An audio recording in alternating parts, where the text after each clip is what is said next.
ओफो, NEET counselling का time table अभी तक फिर से नहीं आया। Stop wasting your time about this. जी हाँ, बिल्कुल सही सुना, stop wasting your time. Time एक ऐसी कॉमोडिटी है जो कभी भी वापस नहीं आती। एक बार खोया हुआ पैसा, रिलेशनशिप्स में ऊपर नीचे जो हुआ, खोई हुई शोहरत, सब कुछ वापस पाया जा सकता है, पर एक बार गया हुआ वक्त कभी लौट कर नहीं आता। तो प्लीज़ अपना टाइम वेस्ट करना बंद करो। नीट पीजी का रिजल्ट आ चुका है, ऑल नो दैट, बट अभी तक काउंसलिंग का कोई ठोर ठिकाना नहीं।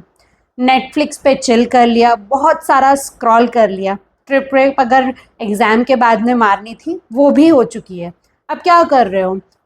वेबसाइट पे जाते हो, चेक करते हो कि काउंसलिंग का टाइम टेबल आया या नहीं आया, थोड़ा बहुत रिसर्च कर लिया कि क्या ब्रांच उठानी है, कहाँ से उठानी है, मेरी रैंक पे लास्ट टाइम तक क्या मिला था, क्या नहीं मिला था, बस। इसके अलावा nothing else. You waste 90% of your time of the day. इसको करना बंद करो। In spite of that, make the best of this time, क्योंकि ये वक्त कभी लौट कर वापस नहीं आना था। ये एक्सेप्ट कर लो कि नीट पीजी में जो आपकी रैंक बननी थी वो बन चुकी है, वो बदल नहीं सकती है।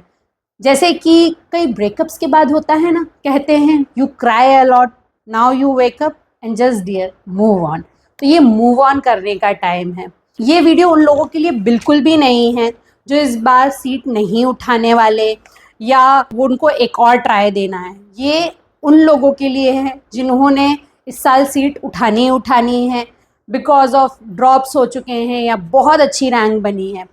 यस, अगर आपको आपकी ड्रीम ब्रांच मिल गई है, well and very good, all the best for your bright future. तो जल्दी से डिसाइड कर लेना कि कॉलेज कौन सा ऑप्ट करना है और कहाँ तक आप अपने चॉइस फिलिंग करने वाले हो। ठीक है, अगर आप चाहते हो कि इसके बारे में एक डिटेल्ड वीडियो बनाया जाए, फॉर श्योर आपकी डिमांड पे मैं वो भी बना लूँगी। हाँ, याद है, मैंने ड्रीम कॉलेज नहीं कहा। देखो, ड्रीम ब्रांच के साथ में ड्रीम कॉलेज मिलना लेस देन 1% लोगों के साथ में होता है। अगर आप उस 1% में हो, then you must not be watching this video for sure. But अगर आप उस 1% के बाहर हो, अगर आपको आपकी ड्रीम ब्रांच मिल रही है, तो इससे बेहतर कुछ नहीं होता, क्योंकि लोग बाग ब्रांच में भी कॉम्प्रोमाइज़ कर सकते हैं। अगर कॉन्फ्लिक्ट है दिमाग में कि मेरे को 3-4 ब्रांचेस में इंटरेस्ट है, बट अभी समझ में नहीं आ रहा कि मैं लाइफ टाइम क्या परस्यू कर सकती हूँ, तो ये बेस्ट टाइम है between the NEET PG result to NEET PG counselling कि आप ये डिसाइड कर लो कि आपको कौन सी ब्रांच परस्यू करनी है लाइफ टाइम के लिए। और अगर इसमें आपको मेरी हेल्प चाहिए, you can DM me any time. और अगर इसे प्रोसेस को कैसे डाइजेस्ट करना है या इनकल्परेट करना है and make the smartest choice for your self, इसके ऊपर एक कंप्लीट डिटेल वीडियो मैं बना सकती हूँ। DM में बताना, मैं ज़रूर बनाऊंगी इसके ऊपर एक डिटेल वीडियो। कैसे आप 3-4 ब्रांचेस में अगर आपको कन्फ्यूजन है तो कैसे उसमें स्मार्टेस्ट चॉइस आप अपने लिए कर सकते हो, प्रैक्टिकली एंड बहुत स्मार्ट तरीका। ये वीडियो उन लोगों के लिए नहीं है जो नेक्स्ट ईयर ट्राई करना चाहते हैं या उन्हें लगता है कि अभी भी उनमें स्कोप है कि अपना बेस्ट ट्राई देंगे और नेक्स्ट ईयर फोड़ देंगे, फाड़ देंगे। तो डियर, अभी ये वीडियो स्टॉप करो, स्टॉप वेस्टिंग योर टाइम। अभी जाओ, किताबें उठाओ, पढ़ना चालू कर दो, क्या पता नेक्स्ट ईयर रैंक 1 तुम ही हो। ये वीडियो उन लोगों के लिए जो इस साल काउंसलिंग में सीट उठाने वाले हैं, बहुत डेस्परेट हैं कि वो अपनी रेसिडेंसी की जर्नी स्टार्ट करें, बट अभी का टाइम जो है, जो बिटवीन द रिजल्ट्स और काउंसलिंग के बीच का है, उनको ये समझ में ही नहीं आ रहा है कि वो इस टाइम को यूटिलाइज कैसे करें। नेटफ्लिक्स पे चिल बहुत कर लिया, इंस्टाग्राम को स्क्रॉल बहुत कर लिया, ट्रैवलिंग वगैरह भी बहुत कुछ कर लिया, बट ट्रैवलिंग के लिए भी पैसा तो चाहिए ना। मम्मी पापा के ऊपर अगर आप डिपेंडेंट नहीं होना चाहते, अगर आप इंटर्नशिप के साथ में क्वालिफाई कर रहे हो तो ये वीडियो आपके लिए नहीं है, क्योंकि हो सकता है जब तक आपकी इंटर्नशिप ख़त्म हो और जब तक नीट काउंसलिंग स्टार्ट हो के आपको अलॉटमेंट्स आएँ, तो आपकी इंटर्नशिप और उसके बीच में आपको सिर्फ 10-15 दिन का टाइम मिलेगा। Well spend that time with your family members and friends. और अगर हॉबी या ट्रैवलिंग में करना चाहते हो, क्योंकि एक बार आप रेसिडेंसी में गए तो आपको सोने खाने का टाइम मिल जाए, यही बहुत बड़ी बात है। एंड अपार्ट फ्रॉम इट, अगर आपकी रेसिडेंसी कूल भी है तो भी लाइफ में बहुत कुछ होता है अपार्ट फ्रॉम हॉस्पिटल, आपको अपनी पर्सनल लाइफ भी देखना है, एंजॉय भी करना है, हॉबीज़ भी करनी है। तो ये उन लोगों के लिए नहीं है। बट जो ड्रॉपर्स हैं, जिन्होंने ड्रॉप ले लिया है और अभी समझ में नहीं आ रहा जिनको कि इस टाइम को कैसे यूटिलाइज करें कि उनको अर्निंग भी मिल जाए। क्योंकि देखो, अगर तुम्हारे 12th के साथ भी सिलेक्शन हुआ है और आप अभी 23-24 के हो, तो क्या अभी भी आप अपने पेरेंट्स के ऊपर डिपेंड करना चाहोगे? क्योंकि उन्होंने आपकी कॉलेज की फ़ीस दी, हो सकता है आपकी कोचिंग की फ़ीस दी हुई हो, आपने नीट पीजी के लिए जिस प्लेटफॉर्म से प्रिपेयर किया हो उसकी भी फ़ीस आपके पेरेंट्स ने दी हो। तो क्या आप चाहते हैं कि अभी भी वो आपके एक्सपेंसेस बियर करें? आई थिंक 90% डॉक्टर्स अब ये नहीं चाहते। तो इस टाइम को आप कैसे यूटिलाइज कर सकते हो बेस्ट पॉसिबल वे में, सो दैट कि आपका जो स्किल है एज एन डॉक्टर वो भी अपग्रेड हो, प्लस साथ में आपको एक इनकम भी जनरेट हो जिससे आप अपने आप को सपोर्ट कर सको और फैमिली को भी कुछ एक्सपेंडिचर्स दे सको। तो इस टाइम पे आपको क्या करना चाहिए, उसके लिए ये स्पेसिफिक वीडियो है। फर्स्ट एंड फॉरमोस्ट, अगर आप जिस जगह पे हो, आपका होम टाउन है, वहाँ पे अगर मेडिकल कॉलेज है, इससे अच्छी बात कुछ हो ही नहीं सकती। क्योंकि मेडिकल कॉलेज में आप as a non academic junior resident join कर सकते हो। अब मेडिकल कॉलेज में होने के बहुत सारे फ़ायदे हैं, क्योंकि फर्स्ट एंड फॉरमोस्ट कुछ मेडिकल कॉलेजेस में तो एक्सपोनेंशियल एक्सपोजर है चीज़ों का। इवन इन सर्जिकल ब्रांचेस वो नॉन अकेड जेआरस को भी प्रोसीजर्स करने दे देते हैं under the guidance of surgeons. And learning तो है ही है, प्लस अगर आप ऐसी स्टेट में हैं जहाँ पे बॉन्ड है तो वो आपका बॉन्ड में भी काउंट हो जाएगा। आप मेडिकल कॉलेज में हैं तो आप उन ब्रांचेस को एक्सप्लोर कर सकते हो जो आप अपने ऑप्शंस में रख रहे हो। जो कॉलेज आप भरने वाले हो उस मेडिकल कॉलेज के आप रेसिडेंट से बात कर सकते हो, उनसे पूछ सकते हो कि आपका कोई फ्रेंड या कोई सीनियर या कोई जूनियर उस कॉलेज में है जो आप ऑप्ट करने वाले हो। तो बहुत विन विन सिचुएशन है। प्लस आपके पास में नॉन अकेड जेआर की सैलरी तो आएगी ही आएगी, जो कि आज डेट में काफ़ी अच्छी है, जिससे आप अपने एक्सपेंसेस बियर कर पाओगे। रेसिडेंसी आप जब ज्वाइन करोगे, ऐसा होने वाला नहीं है कि आपको तुरंत डे 1 से पैसा मिलने वाला है। प्लस आप अपनी सिटी के बाहर भी अगर जाते हो तो भी आपके कुछ ना कुछ एक्सपेंसेस रहेंगे। अगर आप हॉस्टल लेते हो वो, कॉलेज की फ़ीस, प्लस आपको टिफ़िन सर्विसेज अपने लिए करनी पड़ेगी, प्लस आप जहाँ जाओगे वहाँ पे ट्रैवलिंग एक्सपेंसेस, एवरीथिंग। तो काफ़ी खर्चा आने वाला है। तो अपने इस खर्चे को आप इस टाइम में जो आप नॉन अकेड जेआर की तरह काम करोगे तो वो पैसा आप निकाल सकते हो, जो आपके इनिशियल मंथ्स ऑफ रेसिडेंसी में काम आएंगे। क्योंकि रेसिडेंसी में भी फर्स्ट मंथ के बाद भी यूजुअली सैलरी नहीं आती है, क्योंकि बहुत कुछ क्लियरेंस हो रहा होता है, बहुत सारी चीज़ें होती है। जब पूरी नीट पीजी काउंसलिंग ख़त्म हो जाती है उसके बाद में सारे स्टूडेंट सेक्शन मिलके जो रेसिडेंट्स आते हैं उनका डाटा कंपाइल करते हैं, उनको अपडेट करते हैं। देन आफ्टर 1 और 2 मंथ आपकी सैलरी जो है, स्टाइफंड जो है वो आना स्टार्ट होता है। तो ये पैसा आप वहाँ इस्तेमाल कर सकते हो। सेकेंड ऑप्शन आपके पास है as an medical officer. Government sector में बहुत सारी सीट्स जो हैं वो अभी भी वेकेट होती हैं इन पीएचसी, सीएचसी। तो आप वहाँ के लिए अप्लाई कर सकते हो और इनकी जॉइनिंग भी बहुत जल्दी ही आ जाती है। टेम्प्रेरी बेसिस पे, कॉन्ट्रैक्चुअल बेसिस पे आप जो है ये जॉब ले सकते हो। और इसमें एक और विन विन सिचुएशन ये है कि नॉन अकेड जेआर से जो सैलरी है वो थोड़ी ज़्यादा होती है, प्लस आपको जो पेरिफरीज है उसका एक्सपोजर मिल जाता है। एंड यस, आपका बॉन्ड जो है वो भी काउंट हो जाता है इसमें। So joining as an medical officer और एज एन ग्राम चिकित्सक is a very good option जो आप इस ड्यूरेशन में ऑप्ट कर सकते हैं। थर्ड इज़ प्राइवेट प्रैक्टिस या अपनी क्लिनिक। देखो, जब से आपने एमबीबीएस ज्वाइन की होगी, रिश्तेदारों, आस पड़ोस के लोगों की कुछ ना कुछ रिपोर्ट्स आपके पास आती ही होंगी कि ये बता दो, ये दिखा दो। आप एज एन सेकेंड ओपिनियन ही काम कर सकते हो, या फिर आप अपना ओपिनियन बता दीजिए। तो why give it for free? Charge your consultation fees. कोई नहीं ज़्यादा आएगा तो आपके आस पड़ोस के 4 लोग तो आ ही जाएंगे। ठीक है, आपकी ओपीडी 20, 30, 50s की नहीं होगी, बट जो भी होगा एक handsome amount of at the end of month आपके हाथ में होगा, जो आपके एक्सपेंसेस के लिए काफ़ी होता है। एंड यस, ये वो लोग बहुत ज़्यादा करते हैं जिनके पेरेंट्स ऑलरेडी डॉक्टर है या जिनके पास ऑलरेडी एक सेटअप है। तो ये अपने क्लिनिकल स्किल्स को अपग्रेड करने के लिए, प्लस पेशेंट डीलिंग सीखने के लिए, प्लस मेडिकल फील्ड जो ऑन ग्राउंड है प्राइवेट में वो कैसे वर्क करती है, वो सीखने के लिए इस टाइम को यूटिलाइज कर सकते हैं. So yes, this is a very very good option. You can opt for this. अगर आपको मेडिकल कॉलेज में नॉन अकैड JR ज्वाइन करना है या फिर पेरिफेरीज में जाके मेडिकल ऑफिसर बनना है, ये चीज़ आप ऑनलाइन भी कर सकते हो. आज के टाइम पे बहुत सारे ऐप्स जो हैं वो अवेलेबल है. आप ये अपने व्हाट्सएप के थ्रू कर सकते हो, रिपोर्ट्स देख सकते हो, अपनी एडवाइस दे सकते हो. तो yes, this is can also be a very good source of earning and learning new things with experience. बहुत सारे हॉस्पिटल्स जो है वो ड्यूटी स्पेसिफिक डॉक्टर्स हायर करते हैं. स्पेशलिस्ट डॉक्टर 24/7 पेशेंट के लिए नहीं अवेलेबल होगा, ये हम सब एक्सेप्ट करते हैं और ईज़िली डाइजेस्टेबल भी है ये चीज़. बट उस टाइम पे भी पेशेंट को तो केयर की ज़रूरत है.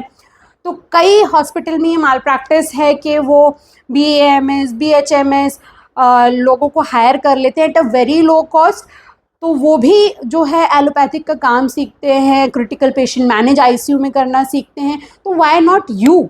आप MBBS हो, आप सीख सकते हो, आपको वाइटल्स लेने आते हैं, आपको इन्फॉर्म करना आता है अपने सीनियर को. अगर पेशेंट का क्रिटिकल है तो आपको थोड़ा बहुत मैनेज करना भी उस ड्यूरेशन में सीख जाएगा. और प्लस आपको स्ट्रेस डील करना मेडिकल फील्ड का तो सीख ही रहा है. तो अगर थोड़ा पैसा कम मिल के भी ये नाइट ड्यूटीज़ करना किसी स्पेसिफिक हॉस्पिटल में या इवनिंग शिफ्ट्स करना अगर आपको मिलता है, I don't think so it's an bad idea. I think अगर आप ये करना चाहते हो not for the permanent basis, for trying being, तो आप ये भी कर सकते हो. आज के टाइम में emergency medicine and ICU training के लिए BCLS course, ACLS course, ATLS courses available है.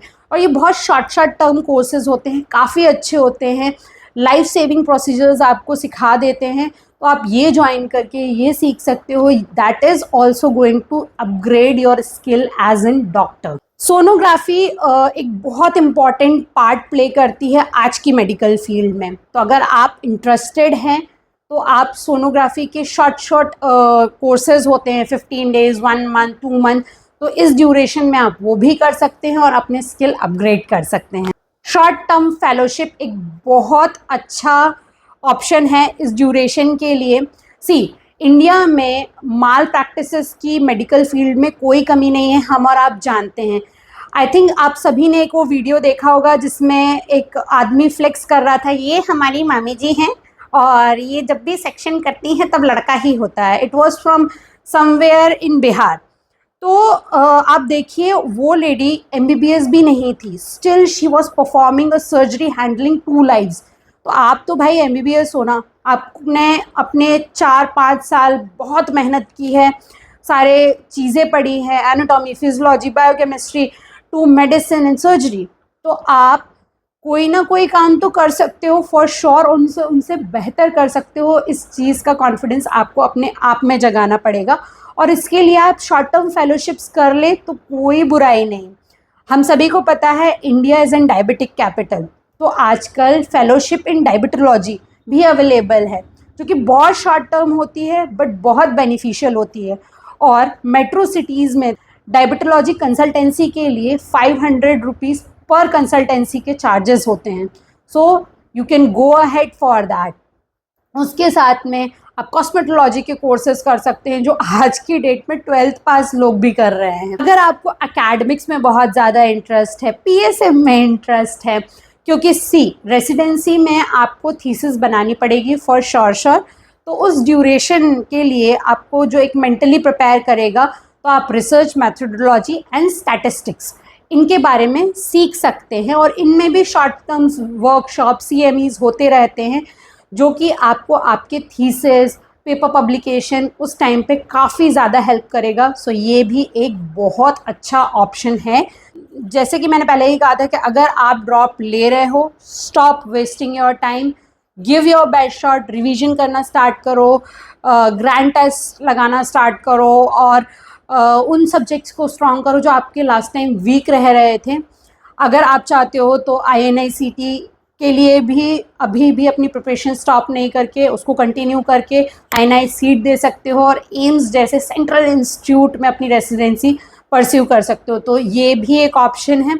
अलॉन्ग विथ इट, जो लोग इंडिया के सिनेरियो से थक चुके हैं और चाहते हैं कि अब दे शुड मूव ऑन और फैमिली की तरफ से कोई प्रेशर नहीं है, तो वो पिलैब कर सकते हैं, US असेंबली के लिए प्रिपेयर कर सकते हैं या ऑस्ट्रेलियन एग्ज़ाम्स के लिए प्रिपेयर कर सकते हैं, जो कि MBBS ऑफ इंडिया को एक्सेप्ट करते हैं after you pass on their entrance examination, जो कि नीट PG के इक्वलेंट ही होगा। आपको उसके लिए प्रिपरेशन स्टार्ट कर सकते हैं और ये बेस्ट टाइम है if you are fed up of the working hours, the pay scales and the work culture in India medical field. तो आप ये ऑप्शन भी इस वक्त में यूज़ कर सकते हैं। सीखना, पढ़ना, सिखाना, ये जो है कभी आउटडेटेड नहीं होने वाला। ये एक ऐसा प्रोसीजर है जो आज की डेट में ऑनलाइन हो चुका है, वर्ल्ड वाइड हो चुका है।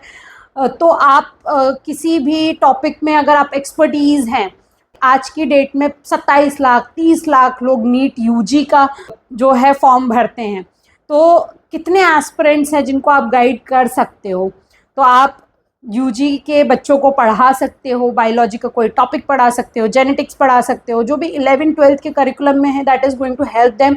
या फिर आप सब्जेक्ट वाइज भी बहुत कुछ पढ़ा सकते हो। बहुत सारे ऑनलाइन प्लेटफॉर्म्स इसके लिए MBBS लोगों को हायर कर रहे हैं। अगर आपको इसका बेस्ट एग्जाम्पल चाहिए, आई थिंक डॉक्टर रक्षिता Singh is the best example of this, कि जिन्होंने अपना करियर ऑनलाइन प्लेटफॉर्म से को पढ़ाने के तरीके से इस्तेमाल किया and now she is an full fledged a celeb in the medical field. तो ये टीचिंग जो है वो कभी आउटडेटेड नहीं होने वाला है। अगर आपको टीचिंग में इंटरेस्ट है, you can go ahead and start teaching online also and offline also. Very good option. जो लोग इसको ऑप्ट करना चाहते हैं, गो अहेड। के अंदर एक साइंटिस्ट और क्यूरियस आत्मा है, तो क्लिनिकल रिसर्च एसोसिएशन को आप कांटेक्ट कर सकते हो, उनके रिसर्च प्रोग्राम्स में एनरोल कर सकते हो और वहाँ पे रिसर्च में हेल्प कर सकते हो, रिसर्च की प्रोसेसेस को लर्न कर सकते हो। ऑनलाइन आज के टाइम पे एक बहुत बड़ा एसेट है जिसको बहुत सारे लोग इस्तेमाल कर रहे हैं। ठीक है, आप अपना खुद का फेस वैल्यू नहीं बढ़ाना चाहते, बट आप जो लोग ये कर रहे हैं उनकी हेल्प कर सकते हैं वाइल राइटिंग कंटेंट या एडिटिंग। बहुत कुछ है एक्सप्लोर करने के लिए इस फील्ड में। तो अगर आप इनमें से किसी भी चीज़ में स्किल्ड हैं या कुछ सीखना चाहते हैं, तो ये टाइम बेस्ट टाइम है, इसे यूटिलाइज कीजिए।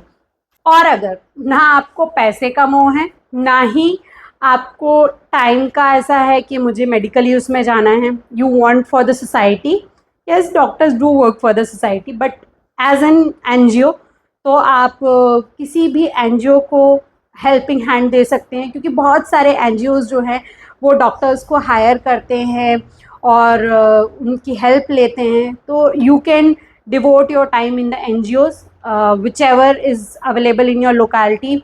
अदरवाइज़ बहुत सारे वॉल्टियर प्रोग्राम्स चलते हैं, WHO, UNICEF, ICMR के, तो आप उसमें भी हेल्प कर सकते हो। डिसीजन आपको लेना है कि आप इस ड्यूरेशन में करना क्या चाहते हो, पढ़ना चाहते हो, पैसे कमाना चाहते हो, या अपने स्किल्स को शार्पन अप और अपग्रेड करना चाहते हो। So make your decision wisely for learning, earning and preparing. All the very best for your bright future. Stay happy, stay healthy. Bye bye. Take care.